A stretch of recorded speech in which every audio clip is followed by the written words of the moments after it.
আসবে।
তো ভিডিওটা কেমন লাগলো? তো আমি ভেবেছিলাম যে তোমাদের পুজোর সময় কোনো যদি স্টেজ প্রোগ্রাম হয় সেটা তো হয়ে উঠতে পারেনি, কিন্তু আজকের যে প্রোগ্রামটা করলাম তা আই অ্যাম ভেরি হ্যাপি।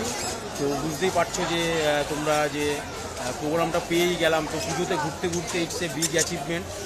তো সবার কেমন লাগলো তোমরা লাইক কমেন্ট শেয়ার করো এবং চ্যানেলটিকে আরও বেশি করে সাকসেসফুল করে তোলো।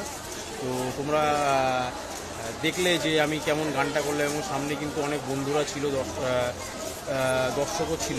খুবই ভালো লাগছে। আমি ভেবেছিলাম যে পুজোতে একটা প্রোগ্রাম করব, তো পুজোতে স্টেজ পারফরমেন্স করবো, সেটা কিন্তু পুজো বলে না, পুজোতে রথ দেখা কলা বেচা দুটোই হয়। তো আমার ক্ষেত্রে ঠিক সেরকমই হয়েছে। তো রথও দেখা হলো, ঠাকুরও দেখলাম এবং তার মধ্যে কিন্তু গানটাও করে ফেললাম। তো ভালো লাগলো। এবং তোমাদের কাছে জাস্ট একটাই রিকোয়েস্ট, ভালো লাগলে একটা লাইক, একটা কমেন্ট, একটা শেয়ার করো এবং চ্যানেলটিকে আরও বেশি করে সাকসেস করো। তো কীপ ওয়াচিং। পুজো সবার ভালো কাটুক এবং এটাই কামনা করি। তো টাটা।